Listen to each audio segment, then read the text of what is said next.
देखें, हम लोग हिस्ट्री के बारे में पढ़ रहे थे जिसमें हमने आपको गुलाम डायनेस्टी बताया था, गुलाम डायनेस्टी में इल्तुतमिश के बारे में बता दिया था, ठीक है, और रजिया सुल्तान के बारे में बताया था। गुलाम वंश में अगर देखा जाए तो 1206 से लेकर 1290 तक गुलाम वंश चलता है। गुलाम वंश में हमने किसको बताया? अगर बात करें गुलाम वंश का संस्थापक कौन है? कुतुबुद्दीन ऐबक, लेकिन वो वास्तविक संस्थापक इल्तुतमिश को माना जाता है। इसमें हमने आपको ऐबक को पढ़ा दिया, रिवाइज आप करते रहेंगे, ठीक है। रिवाइज बहुत इंपॉर्टेंट है, आप एक बार पढ़ने के बाद में उसको ज़रूर एक हफ्ते में रिवाइज कर लिया करें। ऐबक के बाद में हमने आपको पढ़ा दिया इल्तुतमिश, इल्तुतमिश के बाद में हमने आपको क्या पढ़ाया? रजिया सुल्तान, रजिया सुल्तान, ठीक है। रजिया सुल्तान के बारे में भी हमने आपको पढ़ा दिया। तो ध्यान रखेंगे इंपॉर्टेंट इन तीनों से क्या, ऐबक से, इल्तुतमिश से, रजिया सुल्तान थे। अगला जो शासक बनता है बहराम शाह, जो इंपॉर्टेंट नहीं है, अयोग्य शासक होता है। फिर 40 दल सरदारों ने एक शासन बनाया नसीरुद्दीन शाह को, यानी अगला जो शासक बनता है वो कौन है? नसीरुद्दीन शाह। नसीरुद्दीन जो इंपॉर्टेंट है मैं वही चीज़ें आपको डिस्कस कराऊंगा, ठीक है। नसीरुद्दीन शाह शासक बनता है अगला शासक, जो 1246 से लेकर 1266 तक रहता है। कब से कब तक? 1246 से 1266। ये आपसे नहीं पूछेगा, आपसे सिर्फ गुलाम वंश पूछेगा, ठीक है। नसीरुद्दीन शाह से इंपॉर्टेंट क्वेश्चन, ये बहुत मितव्ययी शासक था। मितव्ययी का मतलब कम खर्चीला, कहा जाता है, इतिहासकारों ने कहा है कम खर्चीला, ठीक है, कि ये टोपी सिलकर अपनी जीवन यापन करता था। टोपी सिलकर अपनी जीवन को गुजारता, जिंदगी गुजारता था, जीवन यापन करता था टोपी सिलकर। ध्यान रखेंगे, एक राजा टोपी सिलकर अपना जीवन यापन करता है, ये मितव्ययी शासक था, कम खर्चीला था, ठीक है, नसीरुद्दीन शाह जो था। और इसी के दरबार में आता है बलबन, जो कि इंपॉर्टेंट है।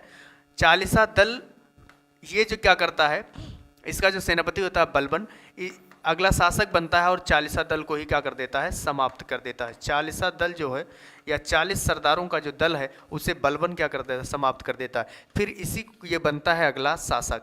बलबन जो है इंपॉर्टेंट है, इसका नाम है उलूग खान। ये पूछा गया है हिस्ट्री में कि उलूग खान की उपाधि किसकी है। अगला शासक बनता है बलबन। बलबन को क्या कहा जाता है? उलूग खान, उलूग खान कहा जाता है, ठीक है। बलबन से क्या क्या चीजें इंपॉर्टेंट हैं, देखिए, इसने 40 दल को समाप्त कर दिया बलबन ने।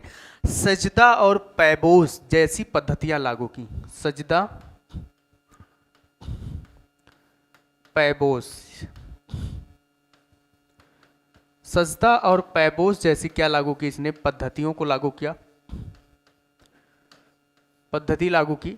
और ये इसका जो मकसद था, यानी राजत्व सिद्धांत, ये अपने आप को कहता था कि राजा जो है वो ईश्वर का प्रतिनिधित्व है।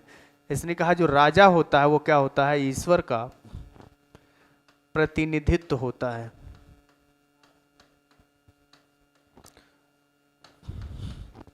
प्रतिनिधित्व होता है ईश्वर का। और इसने राजत्व का सिद्धांत लागू किया। ये क्वेश्चन आया है कई बार, राजत्व का सिद्धांत किसने लागू किया? राजत्व का सिद्धांत किसने लागू किया, ये आप बताएंगे, ठीक है। तो बलबन ने लागू किया। लौह और युद्ध की नीति कौन अपनाया? लौह और युद्ध की नीति, लौह और युद्ध की नीति कौन अपनाया? तो बलबन ने। ये तीन चीजें इंपॉर्टेंट है। सजदा पैबोस पद्धतियां किसने लागू की? बलबन ने। ईश्वर का प्रतिनिधित्व मानता था, राजत्व का सिद्धांत लागू किया, और लौह और युद्ध की नीति अपनाई। 40 दल को क्या कर दिया था? समाप्त कर दिया था। इसी ने ईरान का रहने वाला था, इसी ने एक त्योहार लागू किया था जिसका नाम था नवरोज त्योहार। ईरान का रहने वाला था, त्योहार का नाम क्या था? नवरोज त्योहार। ईरानियों का सबसे मतलब समझिए कि प्रसिद्ध त्यौहार है नवरोज त्यौहार। किसने लागू किया था? तो बलबन ने। फिर अगला शासक बनता है कैकुबाद, जो कि इंपॉर्टेंट नहीं है। फिर इसके बाद में बनता है क्यूमर्स, जिसकी हत्या करता है कौन? जलालुद्दीन खिलजी, और स्थापना करता है खिलजी डायनेस्टी का। तो हम यहाँ से आपको बताएं, अगला जो वंश आएगा वो है खिलजी डायनेस्टी, खिलजी वंश। गुलाब खिले तो सांस लो, गुलाब यानी गुलाम वंश, खिलजी यानी खिले यानी खिलजी वंश। तो खिलजी वंश से हम लोग याद रखेंगे खिलजी वंश का संस्थापक कौन है, खिलजी वंश में सबसे इंपॉर्टेंट रूलर कौन है, शासक कौन है, खिलजी वंश का संस्था या खिलजी वंश कब से कब तक है ये भी आप ध्यान रखिएगा। तो 1200, गुलाम वंश जहाँ ख़त्म होता है वहीं से शुरू होगा, 1290 से 1320, सबसे कम साल कितने साल हो गए, 30 साल, 1290 से 1320, ठीक है। 1290 से 1320 में कौन बनता है, तो खिलजी वंश शासन करता है। खिलजी वंश का जो संस्थापक है कौन है, जलालुद्दीन खिलजी।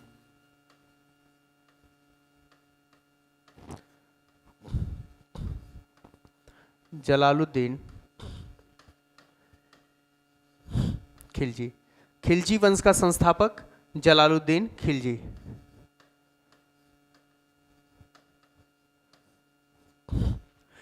खिलजी वंश का संस्थापक कौन है, जलालुद्दीन खिलजी है। जलालुद्दीन खिलजी जो है वो यानी जलालुद्दीन फिरोज खिलजी भी उसका पूरा नाम है। तो जलालुद्दीन खिलजी आप याद रखिएगा, जलालुद्दीन फिरोज खिलजी। ये 1290 से 1296 तक यानी 4 साल शासन करता है। वो डेट इतना इंपॉर्टेंट नहीं है, आप ये याद रखिएगा खिलजी वंश जो है वो कब से कब तक। ये इसका भतीजा था अलाउद्दीन खिलजी। कौन था, भतीजा, जिसको दक्षिण भारत अभियान के लिए भेजा गया था।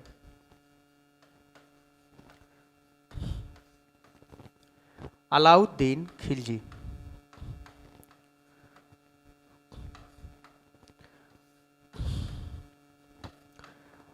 जब इसने दक्षिण भारत अभियान करके ये वापस आया तो उसके धन की हिसाब मांगने लगा कौन, जलालुद्दीन खिलजी।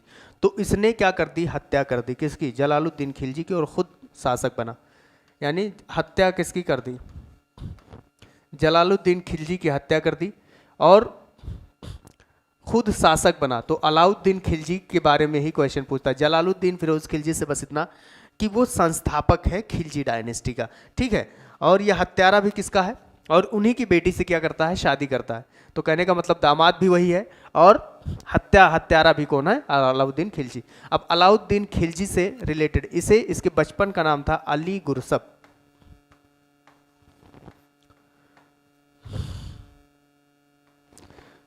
अली गुरसप किसका नाम था, अलाउद्दीन खिलजी का नाम था अली गुरसप, ठीक है। 1296 से 1316 तक ये शासन करता है। कब से कब तक, 1296 से 1316 यानी 4 साल पहले ही इसकी क्या होती है, डेथ होती है।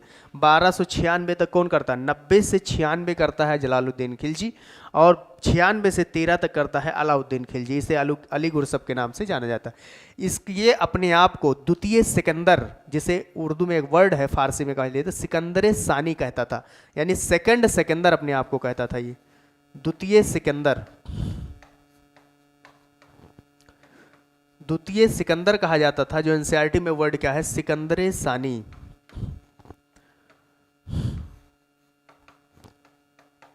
ये अपने आप को सिकंदर सानी, सानी का मतलब होता है द्वितीय, ध्यान रखिएगा सेकंड। सिकंदर सानी कहता था कौन, अलाउद्दीन खिलजी। अब अलाउद्दीन खिलजी से रिलेटेड एक देखे होंगे पद्मावत जो है मूवी, वो अलाउद्दीन खिलजी से रिलेटेड कुछ चीज़ें दिखाई गई। अलाई द्वार किसने बनवाया, अलाउद्दीन खिलजी ने बनवाया। अलाई मीनार बनवाना चाहता था लेकिन बना नहीं, ठीक है। किसने, अलाई, नाम अलाई से याद रखिएगा, अलाउद्दीन खिलजी। तो कुव्वतुल इस्लाम मस्जिद के सामने एक दरवाज़ा बनवाया था जिसका नाम था अलाई दरवाज़ा या अलाई गेट।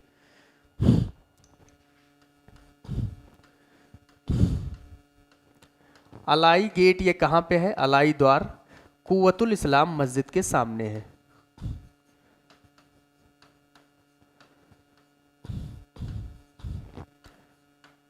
कुव्वतुल इस्लाम मस्जिद के यानी सामने एक गेट बनवाया था जिसका नाम था अलाई द्वार। क्या बनवाया था, अलाई द्वार बनवाया था, ठीक है। इसने बहुत सारी चीज़ें की। दान भूमि को खालसा भूमि कहता था, यानी जो दान के लिए भूमि दी जाती थी उसका नाम रखा इसने खालसा भूमि।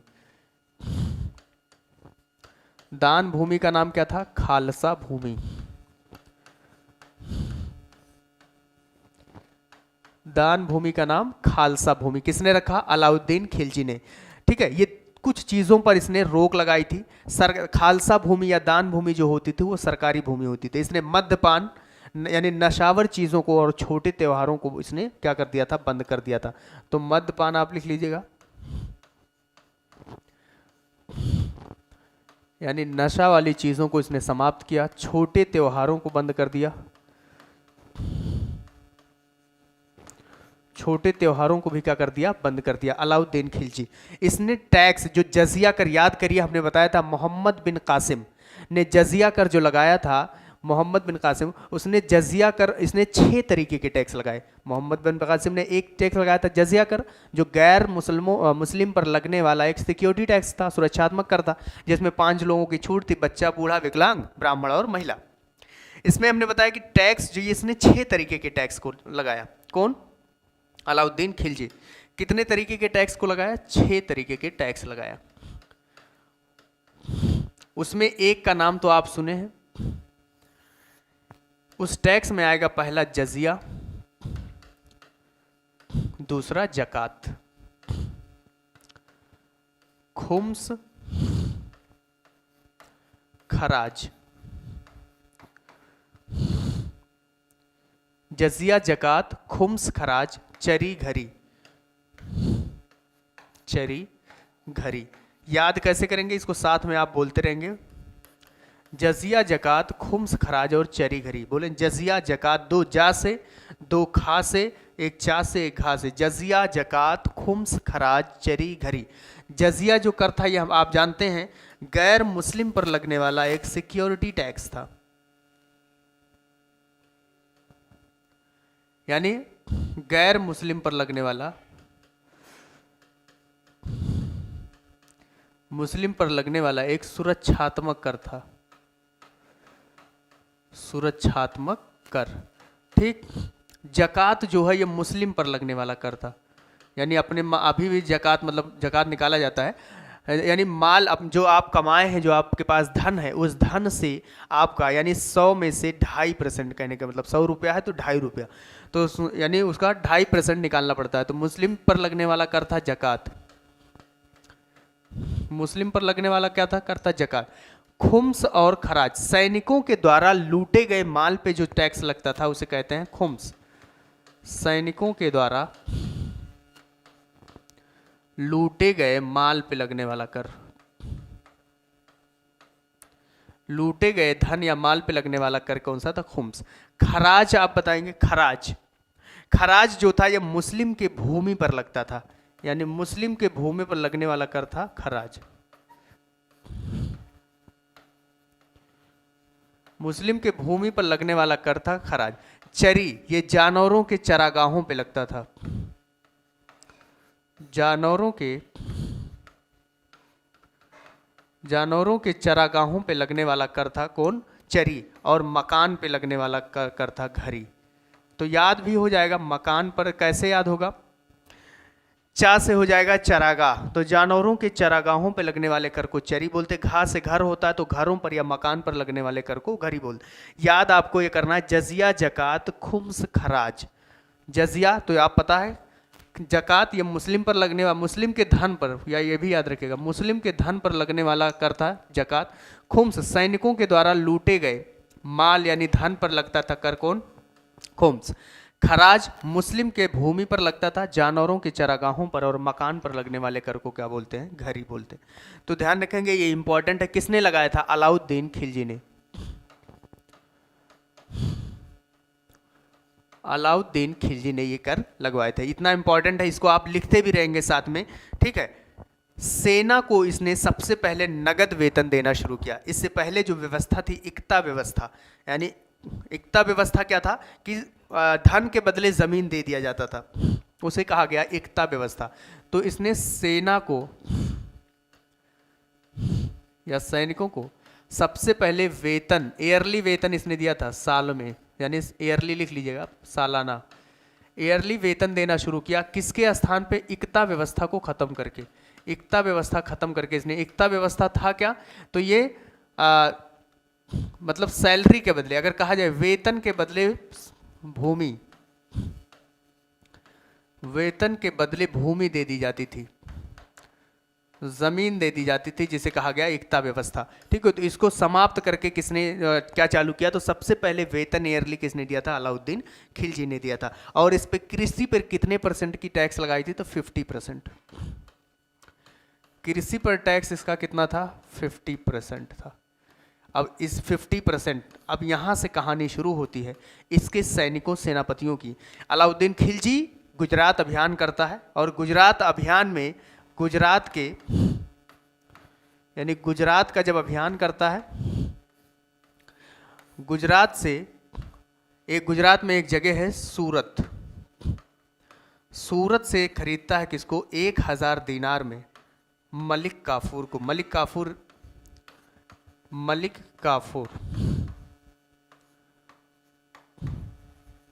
ठीक है। मलिक काफूर कौन होता है? एक हिजड़ा था, ध्यान रखिएगा। मलिक काफूर को खरीदता है किसमें? 1000 दीनार में। इसलिए मलिक काफूर को 1000 दीनारी कहा जाता है। 1000 बहुत पावरफुल होता है मलिक काफूर, इसे 1000 दीनारी कहा जाता है। सूरत से खरीदता है कौन? गुजरात अभियान में अलाउद्दीन खिलजी। और इसी मलिक काफूर को भेजता है, हमने आपको पढ़ा था, वारंगल के शासक प्रताप रुद्र देव के दरबार में। ठीक है। दक्षिण भारत का अभियान करता है। तेलंगाना में एक काकतीय वंश का शासन रहता है। उसी वंश का जो राजा होता है प्रताप रुद्रदेव, उसी से लड़ाई करने के लिए या उसे अभियान के लिए भेजता है। प्रताप रुद्रदेव सरेंडर बोल देता है और अपनी सोने की मूर्ति को जंजीर से लपेट देता है, यानी स्वाधीनता को स्वीकार करता है। और कोहिनूर हीरा भी साथ में किसको दे देता है? मलिक काफूर को। तो यहीं से याद रखिएगा मलिक काफूर, इसे 1000 दीनारी भी कहा जाता है। ये अलाउद्दीन ने सैन्य अभियान बनाया था जिसे दीवाने आरिज कहा जाता था। पुलिस ऑफिस बनाया था जिसे दीवाने इंशा कहा गया। पीएम जो वजीर के पद पर रहता था उसे दीवाने वजारत कहा गया या दीवाने वजीर कहा गया। इस तरीके से बहुत सारी चीज़ें। जो लास्ट शासक था मुबारक खिलजी, कुतुबुद्दीन मुबारक खिलजी, वो जो है बहुत अभद्र शासक था। वो इतिहास सभाओं में ऐसे बिना का वस्त्र के घूमता रहता था, निर्वस्त्र रहता था। 4 साल तक शासक किया लोगों ने। फिर उसके बाद में यानी खिलजी वंश के बाद में हम लोग पढ़ेंगे तुगलक वंश। जो गयासुद्दीन तुगलक है वो किसकी हत्या कर देते हैं? तो उसकी मुबारक खिलजी की, कुतुबुद्दीन मुबारक शाह खिलजी की हत्या करते हैं और तुगलक डायनेस्टी की स्थापना करते हैं। तो इतना आप याद रखिएगा अलाउद्दीन खिलजी में। आगे हम लोग बढ़ते हैं। दिल्ली सल्तनत का वह कौन सा शासक है जो सभाओं में या मीटिंग्स जब लेता था या अपने दरबार में कभी औरतों के कपड़े पहन के निकल जाता था और कभी ऐसे निर्वस्त्र घूमता था? वो था मुबारक खिलजी। तो ध्यान रखेंगे, हम लिख देते हैं यहाँ पे कुतुबुद्दीन मुबारक खिलजी। कुतुबुद्दीन मुबारक खिलजी, इसने 4 साल शासन किया। हमने बताया आपको 1316 में तो उसकी मृत्यु हो जाती है अलाउद्दीन खिलजी की। 13 से मृत्यु के बाद 1320 तक शासन करता है मुबारक खिलजी। ये निर्वस्त्र रहता था, निर्वस्त्र घूमता था। ठीक है। इसकी हत्या कौन करते हैं? गयासुद्दीन तुगलक, जिसे गाजी मलिक के नाम से जानते हैं। गयासुद्दीन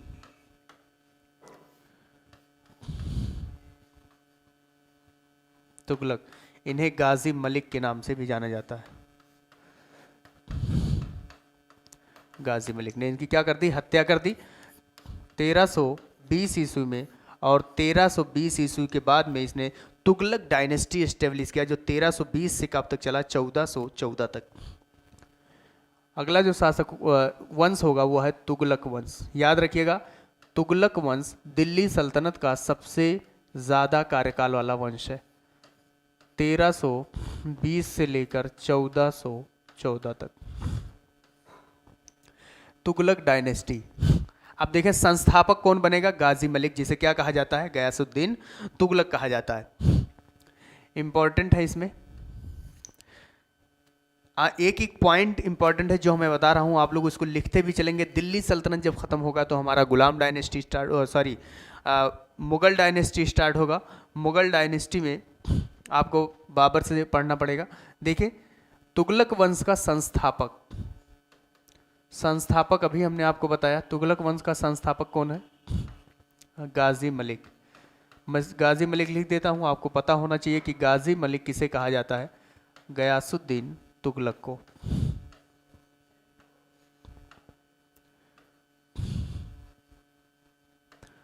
गयासुद्दीन तुगलक को कहा जाता है गाजी मलिक।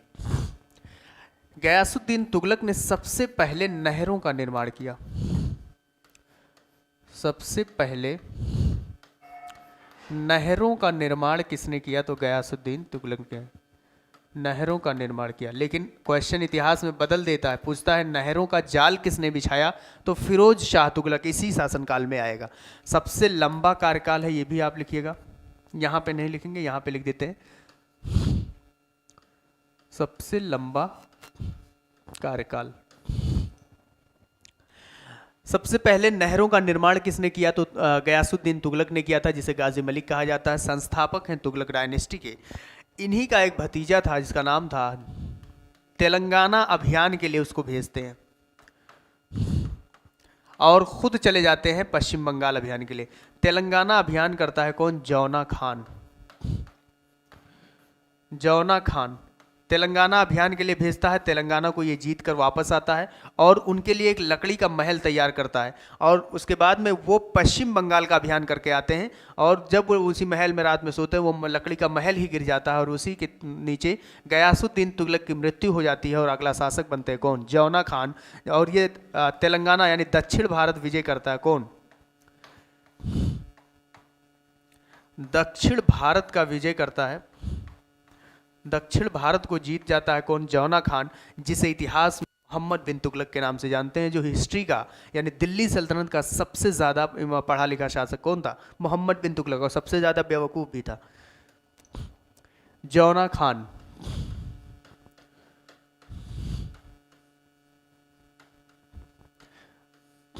जौना खान, देखें जौना खान को क्या कहा जाता है? MBT, मोहम्मद बिन तुगलक। मोहम्मद बिन तुगलक, मोहम्मद बिन तुगलक जिसे MBT के नाम से जाना जाता है। ठीक है, मोहम्मद बिन तुगलक, ध्यान रखेंगे ये चीज़ें। मोहम्मद बिन तुगलक, इसे जौना खान इसका नाम है। ये कब से कब तक शासन करता है? जौना मोहम्मद बिन तुगलक जो है ये सबसे ज़्यादा पढ़ा लिखा शासक, ध्यान रखिएगा, इतिहास में सबसे ज़्यादा ये कई भाषाओं को जानता था, तकरीबन 22 से 25 भाषाओं को जानता था ये। ठीक है, इतिहास में सबसे ज़्यादा पढ़ा लिखा शासक किसे माना जाता है? मोहम्मद बिन तुगलक को।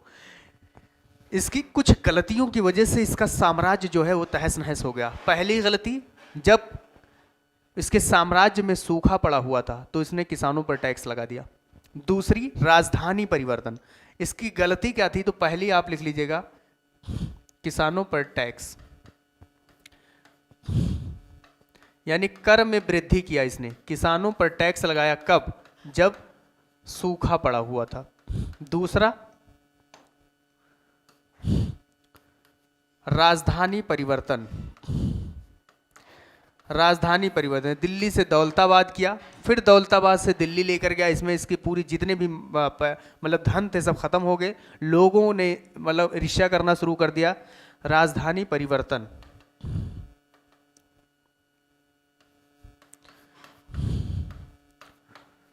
यानी साम्राज्य खत्म होने का रीजन ये था, टैक्स लगाया, राजधानी परिवर्तन। तीसरा क्या था? मुद्रा, यानी इसने सांकेतिक मुद्रा चेंज कर दिया था, यानी मुद्रा का परिवर्तन।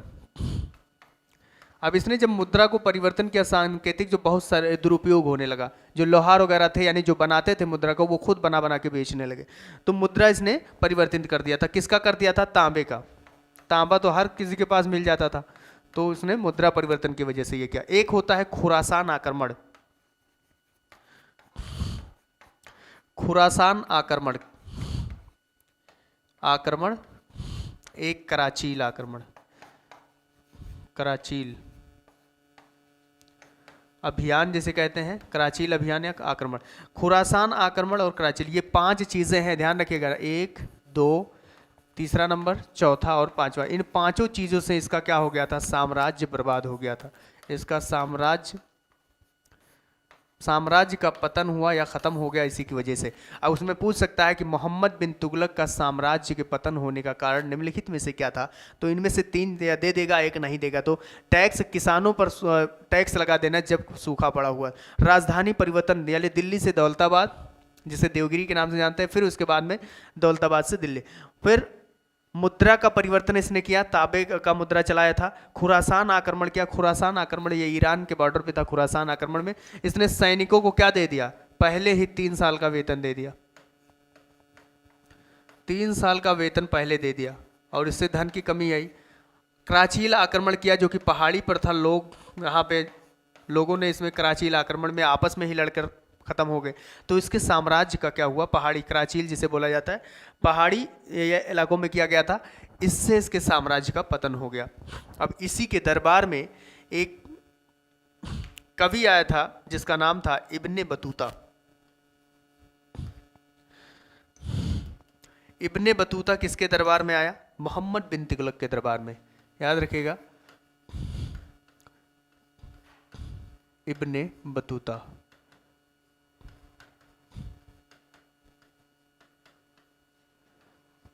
इब्ने बतूता ये कहाँ का रहने वाला था, मोरक्को का रहने वाला था। हमने ये बताया है आपको, मोरक्को का रहने वाला था, जो 7000 किलोमीटर चलकर घोड़े से किसके दरबार में पहुंचा था, एमबीटी के दरबार में, मोहम्मद बिन तुगलक के दरबार में पहुंचा था। ठीक है, मोरक्को ये इसकी राजधानी है रबात, याद रखिएगा। इसने एक पुस्तक लिखी, इब्ने बतूता की एक पुस्तक है जिसका नाम है रेहला। रेहला में इसने वर्णन किया मोहम्मद बिन तुगलक के बारे में। और इसी ने फिर क्या किया था, इसने मोहम्मद बिन तुगलक को यानी इब्ने बतूता को दिल्ली का डाक विभाग का इसने क्या बना दिया था, अधिकारी, डाक विभाग सही किया पूरा। इससे लोग जो दिल्ली मतलब रहते थे, दिल्ली में जो लोग थे इसके मोहम्मद बिन तुगलक के शासन में, वो इससे खफा हो गए। दूत मंडल किसने भेजा था, चीन में इसी ने भेजा था, इब्ने बतूता ने। और उसके बाद में इसके दरबार में हसन गंगू नाम के कमी रहते थे, जिससे बहमनी साम्राज्य यानी मोहम्मद बिन तुगलक के दरबार में 2 थे, एक था का नाम था हसन गंगू और दूसरे का नाम था हरियर और बुक्का। तो हरियर और बुक्का ने 2 भाई थे, एक था हसन गंगू, हसन गंगू जिसने बहमनी साम्राज्य बना लिया।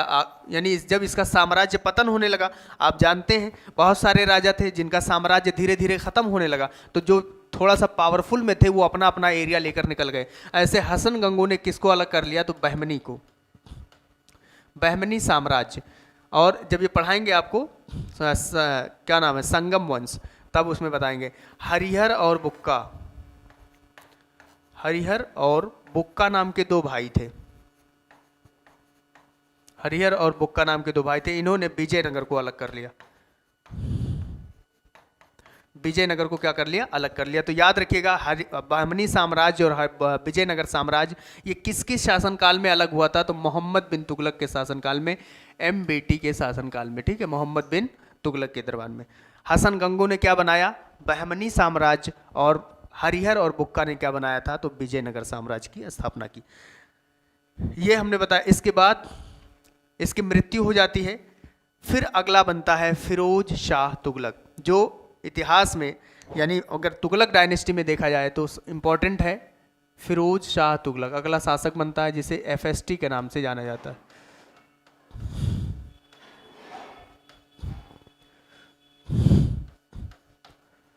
फिरोज शाह तुगलक। फिरोज शाह तुगलक ने इसने नहरों का जाल बिछाया। ध्यान रखेंगे, नहरों का निर्माण तो गयासुद्दीन तुगलक ने किया था, इसने नहरों का क्या बिछाया, जाल बिछाया। जाल का मतलब बहुत सारे नहरों का निर्माण किया, जिससे कृषि व्यवस्था में सुधार हुआ। ठीक है, कृषि व्यवस्था में सुधार हुआ नहरों का जाल बिछाने की वजह से। इसने, हमने बताया था शुरुआत में, ब्राह्मणों पर जजिया कर इसने लगाया, ब्राह्मणों पर जजिया कर लगाया।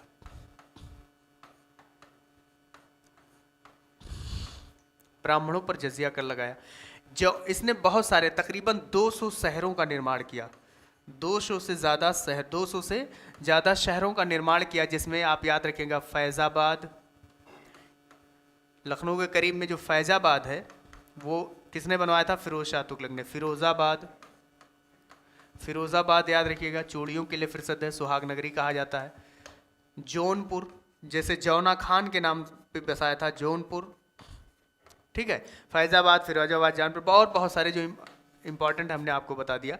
ठीक है, तो जौनपुर किसके नाम पे है? जौना खान, उन्हीं के भतीजे फिरोज शाह तुगलक के जो मतलब गयासुद्दीन तुगलक का जो भतीजा था, या कह लीजिए चचेरा भाई, अगर कह लीजिए फिरोज शाह तुगलक का चचेरा भाई जो था जौना खान, जिसे हम मोहम्मद बिन तुगलक कहते हैं, उसी के नाम पे जौनपुर बसाया गया। जौनपुर को भारत का सिराज कहा जाता है, लिखिएगा इसको, जियोग्राफी में ये पढ़ाया जाता है, भारत का सिराज किसे कहते हैं? जौनपुर को। अटाला मस्जिद कहाँ पे है? तो जौनपुर में है, अटाला मस्जिद। अटाला मस्जिद कहाँ पे है? जौनपुर में है। जौनपुर से फिरोजाबाद को सुहाग नगरी कहा जाता है, चूड़ियों का शहर, कालीनों का शहर भदोही को कहा जाता है। ये सब इंपॉर्टेंट है, आप लिखते रहिएगा, याद करते रहिएगा। इसने नहरों का जाल बिछाया, 200 से ज़्यादा बगीचों का निर्माण किया, यहीं पे मैं लिख देता हूँ, इसने 200 से ज़्यादा बगीचों का निर्माण किया।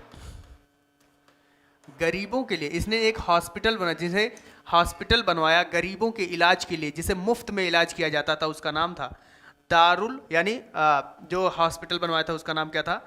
मेडिकल दारुल शिफा, दारुल शिफा, दारुल शिफा बनवाया। ये कैसा था? तो गरीबों के मुफ्त इलाज के लिए था, फ्री मेडिकल अगर कहा जाए तो, फ्री मेडिकल दारुल शिफा था। ठीक है, इसने खैरात के लिए, यानी गरीबों को दान देने के लिए बनाया था एक संस्था, जिसका नाम था दीवाने खैरात। क्या बनाया था? दीवान का मतलब घर होता है, याद रखिएगा, दीवाने खैरात, यानी संस्था उसने बनाया दीवाने खैरात, जिसको ये दान देता था, दान के लिए अलग अलग चीज़ें इसने बनवाई थी। अब दो चीज़ें, अशोक का जो टोपरा अभिलेख है मध्य प्रदेश में, और मेरठ में जो दिल्ली के मेरठ अभिलेख है दिल्ली में, उनको, यानी मेरठ अभिलेख को दिल्ली लेकर गया और टोपरा जो हरियाणा में है उसको दिल्ली लेकर गया, अशोक के द्वारा जो टोपरा अभिलेख बनाया गया था। तो यहाँ पे हम लिख देते हैं,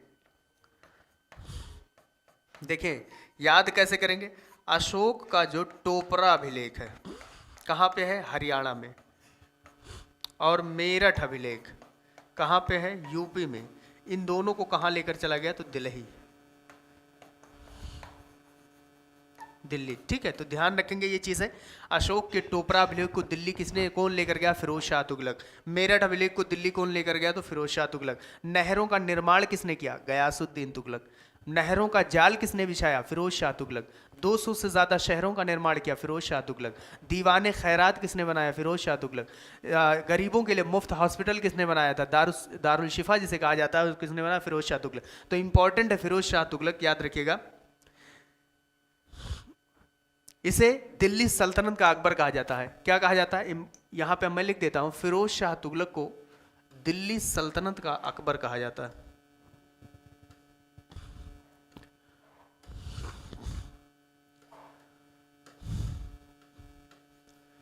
दिल्ली सल्तनत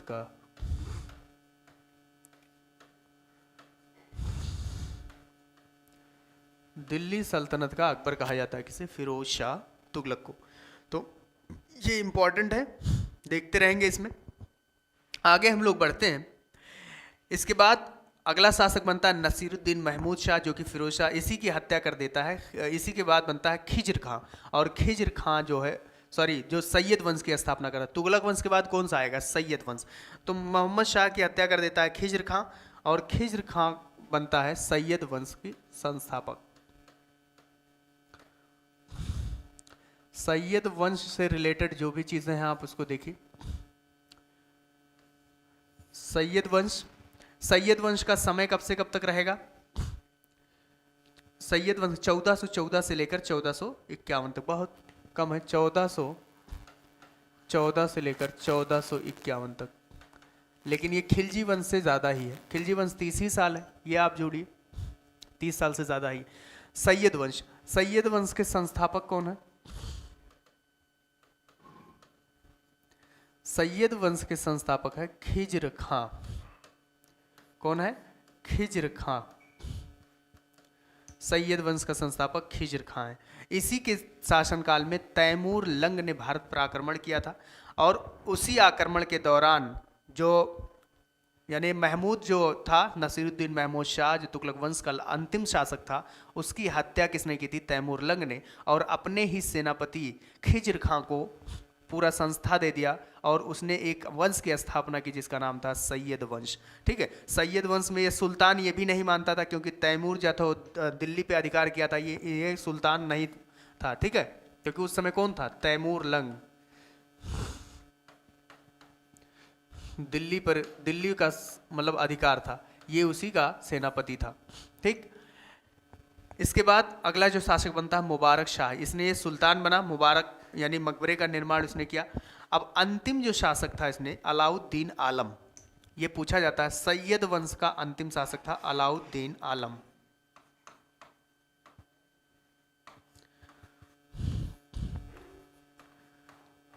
अलाउद्दीन आलम, इसकी हत्या कौन करते हैं? ये लास्ट शासक था सैयद वंश का, इसकी हत्या करते हैं बहलोल लोदी। बहलोल लोदी, और ये भारत के किसी राज्य में नहीं होते। अब आपसे पूछा जाएगा इसमें कि पहला शुद्ध अफगान वंश कौन था? अफगानिस्तान से ये आए थे, पहला शुद्ध अफगान वंश था लोदी वंश, और पहला शुद्ध अफगान शासक था बहलोल लोदी। ध्यान रखेंगे, यहीं से शुरू होता है लोदी डायनेस्टी, इंपॉर्टेंट है।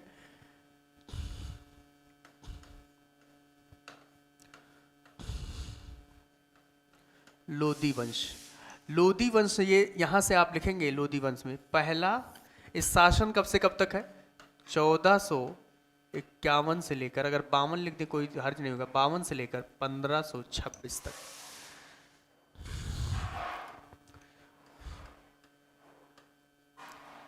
पंद्रह सौ 26 तक ये कौन शासन करते हैं? लोदी वंश। लोदी वंश को प्रथम शुद्ध अफगान वंश कहा जाता है। जब आपको हम मुगल डायनेस्टी पढ़ाएंगे तो उसमें बताएंगे दूसरा शुद्ध अफगान वंश, दूसरा अफगान वंश किसे कहा जाता है? तो सूरी वंश को, सूर वंश को। शुद्ध अफगान वंश कौन है? लोदी वंश। इसके संस्थापक कौन है? अभी हमने बताया बहलोल लोदी।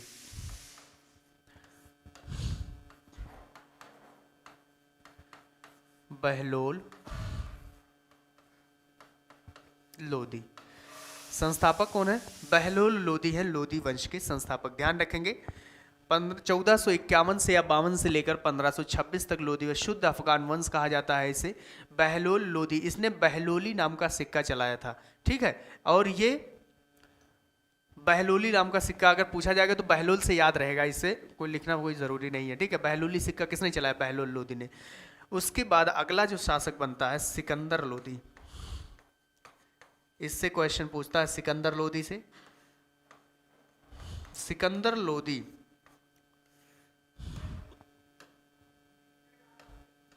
याद रखेंगे, सिकंदर लोदी जो था इसने 1504 ईस्वी में आगरा शहर की स्थापना की।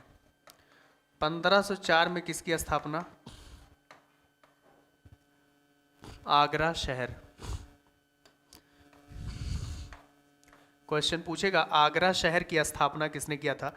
सिकंदर लोदी ने किया था। सिकंदर लोदी ने कई तरीके की, इसने एक पत्रिका चलाई थी जिसका नाम था गुलरुखी पत्रिका। गुलरुखी, गुलरुखी पत्रिका किसने चलाया था? सिकंदर लोदी ने चलाया था। ठीक, उसके बाद पूछेगा आपसे, इसने ताजिया जो बनाया जाता है मुहर्रम में, उसको उस पर रोक लगाया था। महिलाओं को मस्जिद में जाने से रोक लगाया, मज़ारों पर जाने से रोक लगाया था। एक ज़मीन को यानी भूमि को नापने की एक पैमाइश बनाई थी, पैमाना, भूमि पैमाइश उसको बोलते हैं। पैमाइश का मतलब होता है कि ज़मीन को नापने का इंस्ट्रूमेंट, उसे कहा गया गजे सिकंदरी। गजे सिकंदरी।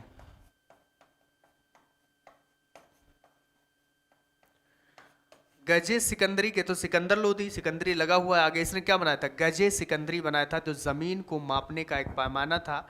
ठीक है, यानी भूमि के पैमाइश के लिए, नापने के लिए इंस्ट्रूमेंट बनाया जिसे गजे सिकंदरी कहा गया। फिर अंतिम जो शासक बनता है इब्राहिम लोदी। लोदी वंश का अंतिम शासक इब्राहिम लोदी।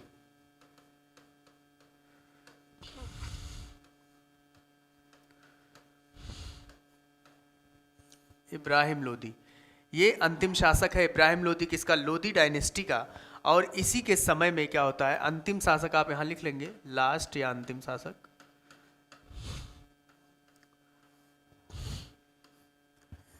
इब्राहिम लोदी जो सा बहुत, यानी लोदी डायनेस्टी का सबसे योग्य शासक था। इससे इसके आसपास के जितने भी शासक थे वो जीत नहीं पाए। ये योग्य शासक था, तो इसी को हराने के लिए दिल्ली में बहुत सारे राजा थे। इसी के जो मतलब जो रिश्तेदार थे, आलम खान लोदी, दौलत खान लोदी, एक मेदनी राय था और दूसरा राणा सांगा। इन चारों ने निमंत्रण किसको दिया था? बाबर को निमंत्रण दिया। बाबर को निमंत्रण किसने दिया था?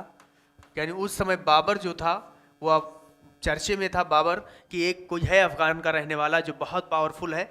और तो बाबर को निमंत्रण किसने दिया था? 4 लोगों ने। याद रखिएगा, इसी के रिश्तेदार हैं जो इससे जीत नहीं पाते थे, जिनका नाम था आलम खान लोदी,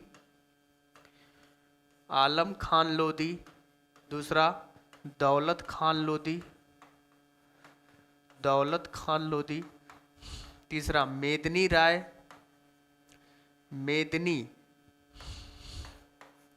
ये लोग बाबर को निमंत्रण दिए थे कि बाबर आएगा भारत में और इब्राहिम लोदी को हराएगा और चला जाएगा, पूरा सल्तनत हम लोग आपस में बांट लेंगे। लेकिन हुआ सब कुछ उल्टा। मेदनी राय और राणा सांगा, राणा सांगा, ठीक है, ये चारों ने निमंत्रण दिया बाबर को। और बाबर ने 1526 ईस्वी में, 1526 ईस्वी में पानीपत के पहली लड़ाई में, पानीपत का पहली लड़ाई किसके किसके बीच में हुआ? इब्राहिम लोदी,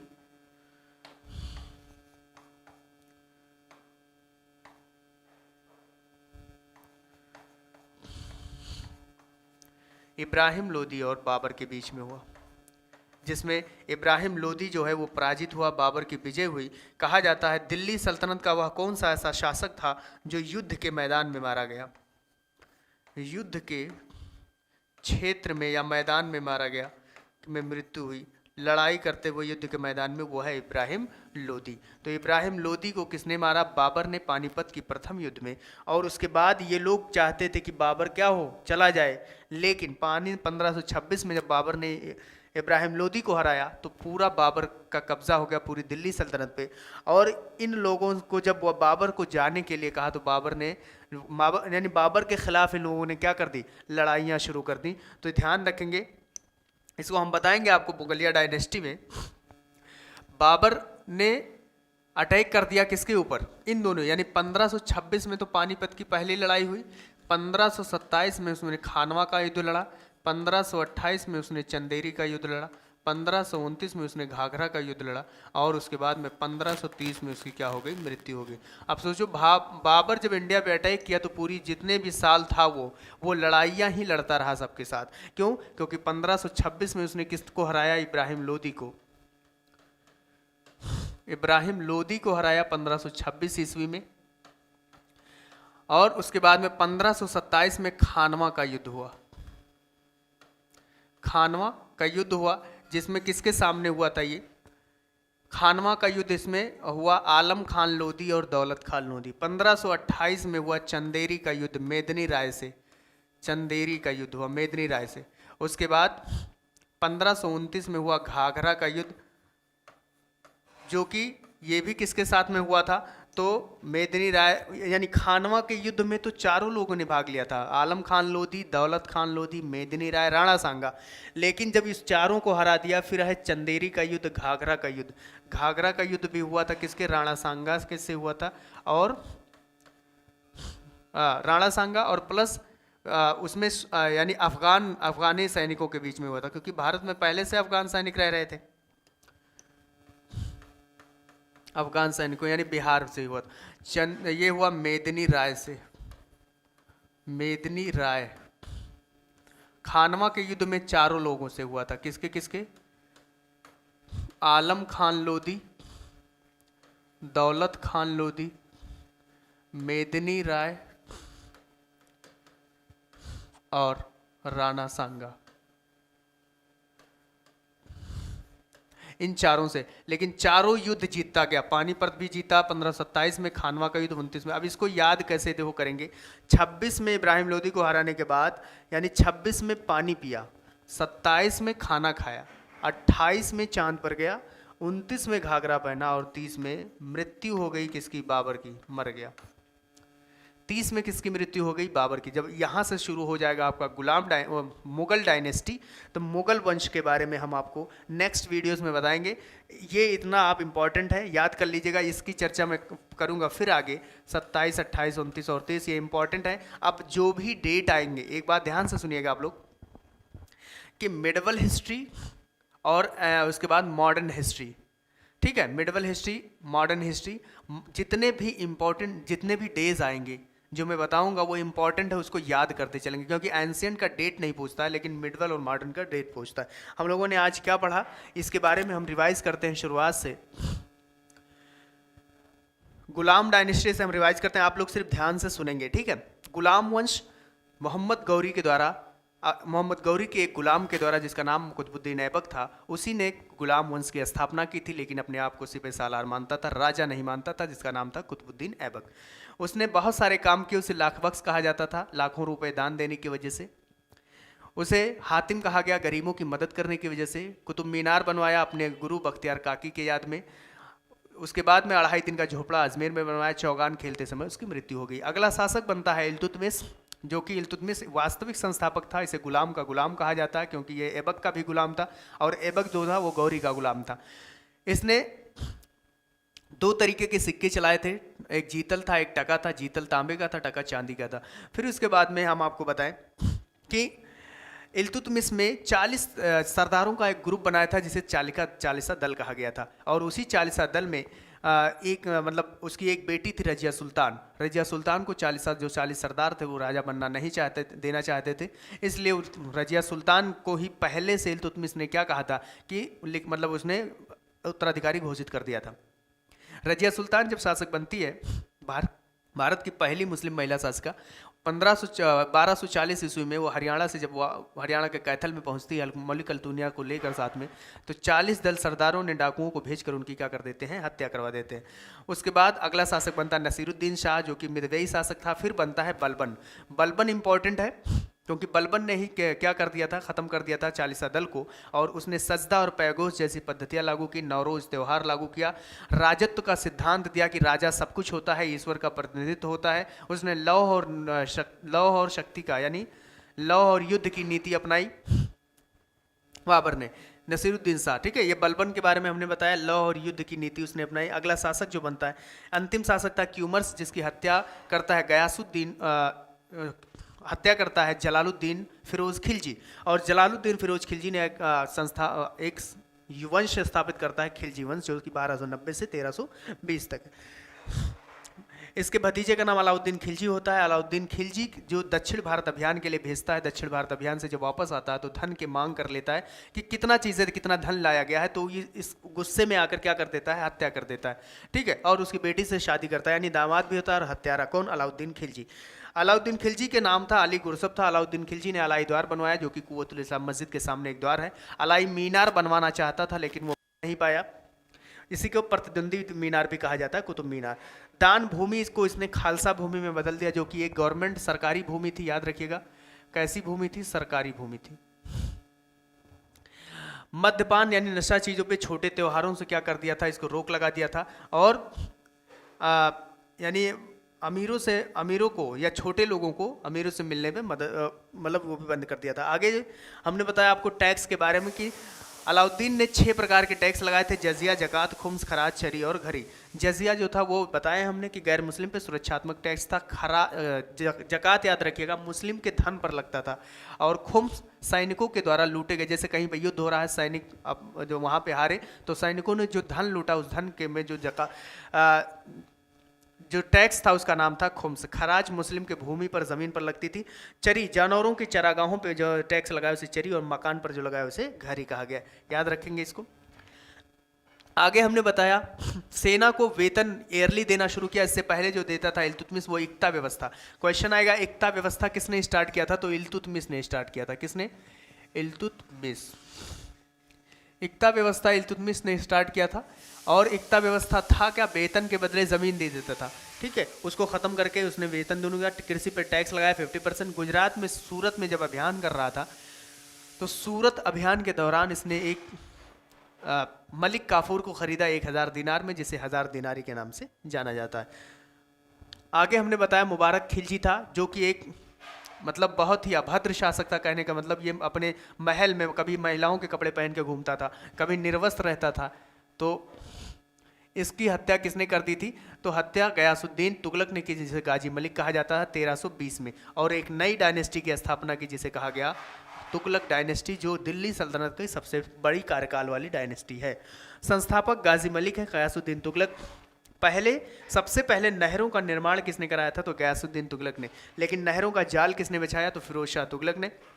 इन्होंने तेलंगाना में भेजा अभियान के लिए जौना खान को, जिसका नाम क्या है, MBT, मोहम्मद बिन तुगलक। जौना खान ने दक्षिण भारत को जीता और उसके बाद ये गयासुद्दीन तुगलक आ ही रहा था वापस बंगाल अभियान से, और रास्ते में ही जब विश्राम करने के लिए ठहरा तो लकड़ी का महल था, वो गिर गया, उसी के नीचे उसकी मृत्यु हो गई। फिर अगला बनता है जौना खान, जिसे मोहम्मद बिन तुगलक के नाम से जानते हैं। इसे ये इतिहास का कहने का दिल्ली सल्तनत का सबसे ज़्यादा पढ़ा लिखा शासक था, लेकिन इसके कुछ नियम की वजह से इसका साम्राज्य क्या हो गया, बिखर गया। वो मतलब वो परिवर्तन क्या थे, तो परिवर्तन आपके सामने है।